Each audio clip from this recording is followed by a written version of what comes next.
Many AI tools are becoming more publicly available and more used in academic and just organizational situations. So, the question is, how do you know that you're using them ethically? And how can you, as an instructional designer, build them into your course design process or your course projects? Alyssa and I are going to chat a little bit more about this today. So, listen in.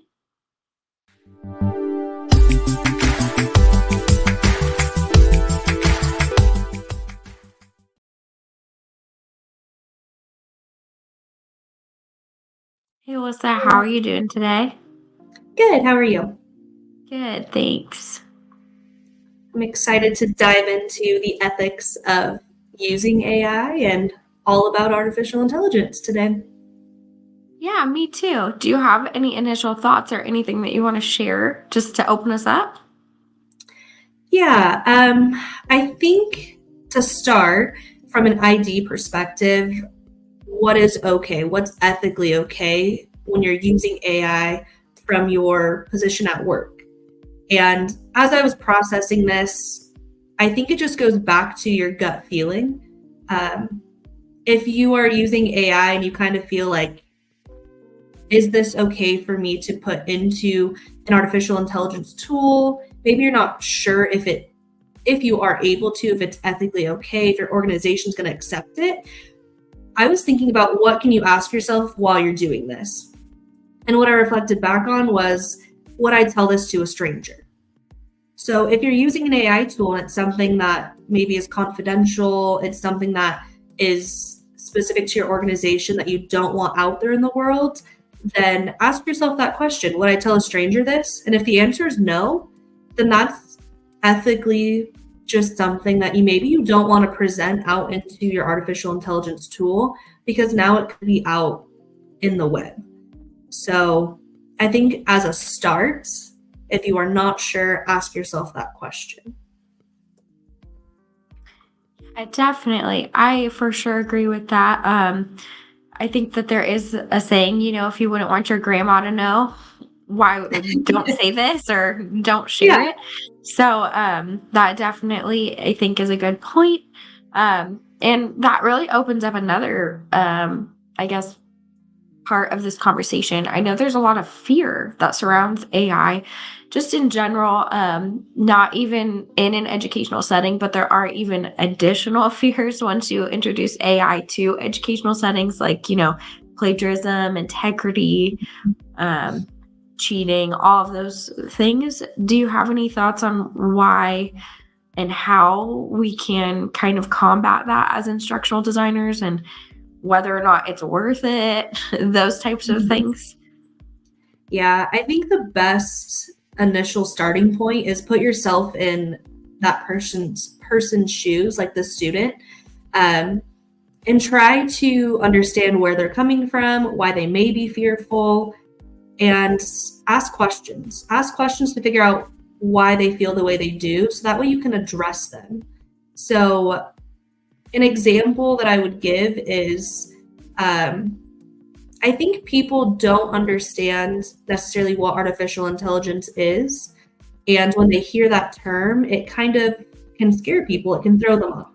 And that's understandable. So, giving them some more real life scenarios can help them understand it more. So, asking questions like, well, do you use Google Maps? Do you use Siri, Alexa? Because all of those tools have artificial intelligence in it, and allowing them to understand that it's not this big, scary thing, but it's just a tool is a good starting point. So I would say depends on the scenario, but asking questions so then you can address their concerns. Yeah, I absolutely agree. And I know a lot of fear probably does stem from the fact of just understanding what AI is and all the different uses it has. Because I think AI really is an umbrella term for a lot of the different tools, like you said, Alexa, Siri, all of those things that most people are familiar with. And of course, there are some new ones like ChatGPT, Gemini, Copilot. There's so many new tools that are coming out all the time, and they all have different use cases, different capabilities, and just a different purpose as well. And I totally agree with you, and everything that you've said about the fear and uncertainty, and maybe just the lack of knowledge that surrounds these things. So I think you're right that the first step definitely is kind of approaching from a questioning view. What are your specific fears? Why don't you feel comfortable using these tools?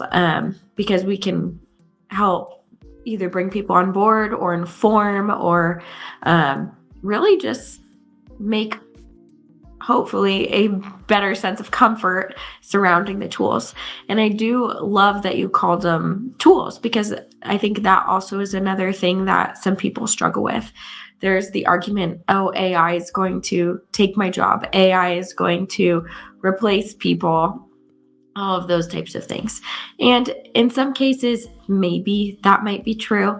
In other cases, it probably is more so that the tool isn't going to replace a person, but another person who knows how to use the tool will replace the person. So again, a lot of AI programs are just tools, and they're meant to enhance the human productivity or interaction or whatever it is, not to necessarily replace it. So I love that you brought that up as well.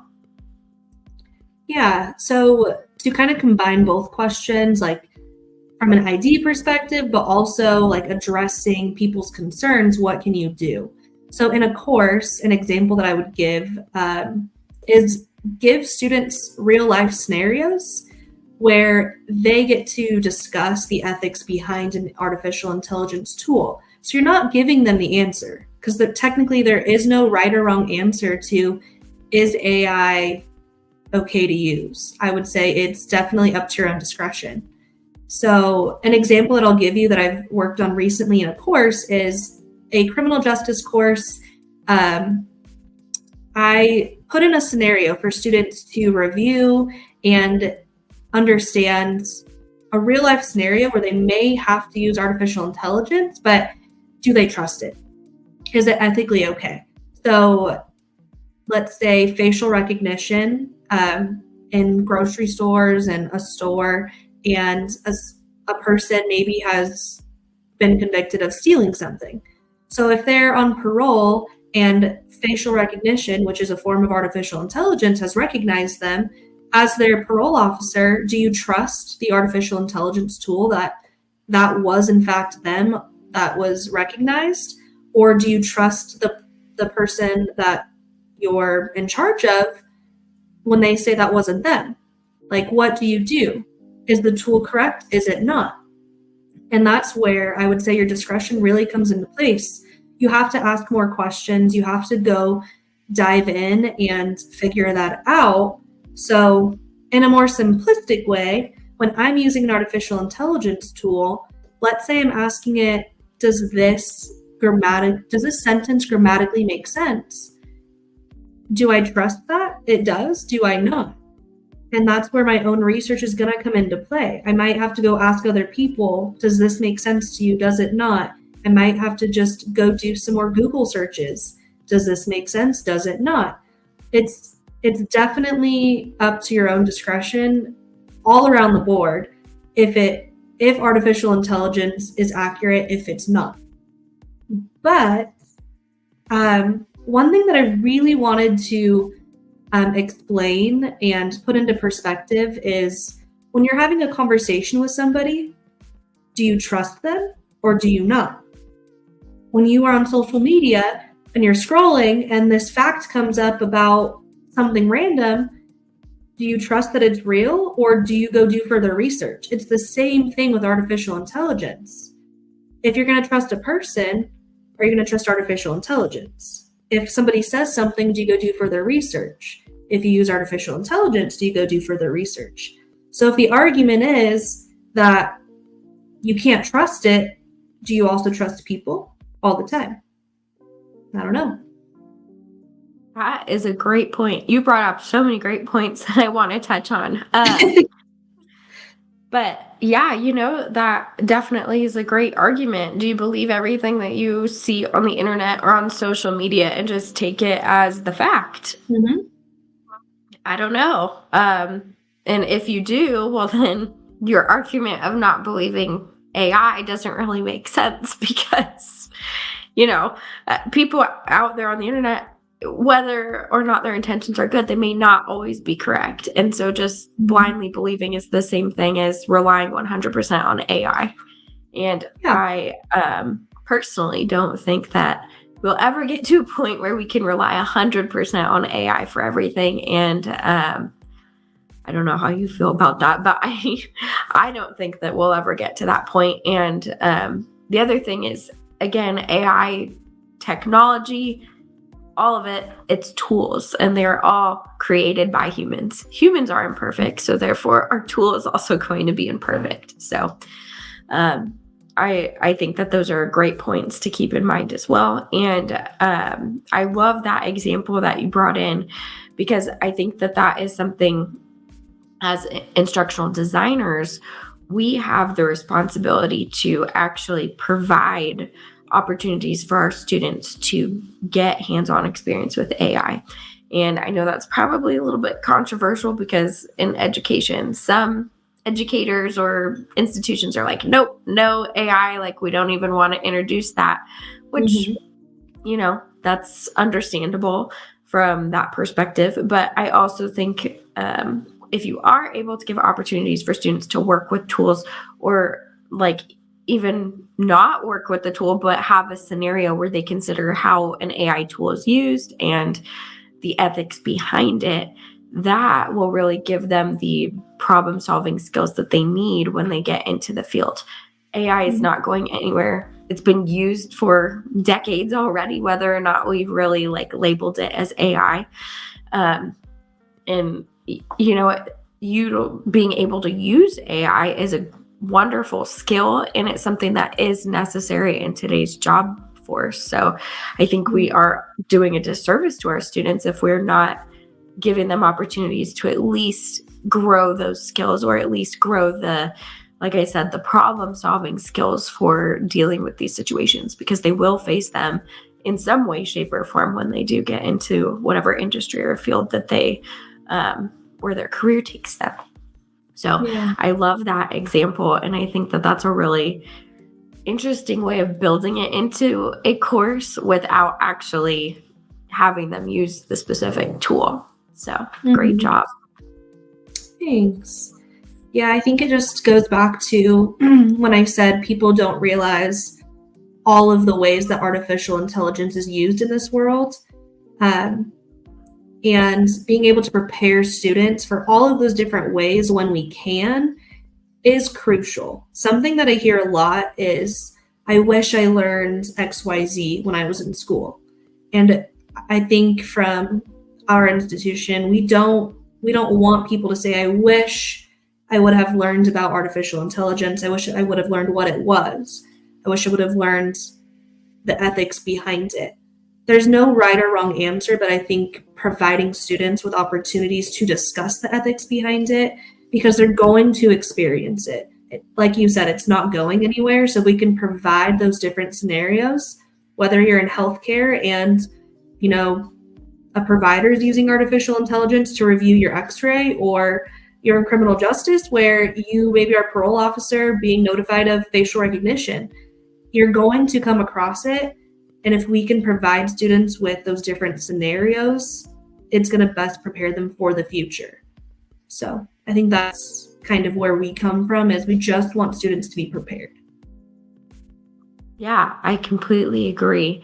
And I know we've done this more recently, but we've built in a couple different things during the design process to help us consider how not only AI is used in the field, but to even brainstorm ways that we can integrate that into the course design process, into our process, to make sure that we are remaining relevant to what's going on in the field in our courses, and to actually give students, like we both said, those opportunities to either work with the tool or consider how the tool is used.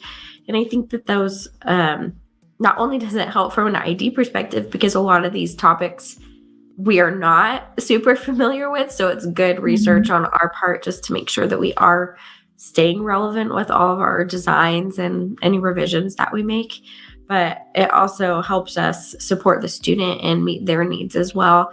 And like you said, make sure that they are prepared once they graduate and enter whatever career field they're interested in as well. So I think that that's something that IDs can definitely build into their design process. And even if you're not in a educational setting, if you work in corporate or a government agency or something like that, definitely considering it, or at least making sure that you are remaining relevant. I think those are really important steps that you can take as an ID, because you want to meet the needs of your learner, and the needs are always changing as the world changes. So yeah, I think building it into our process allows us to not just look over artificial intelligence, because that can be easy in the process.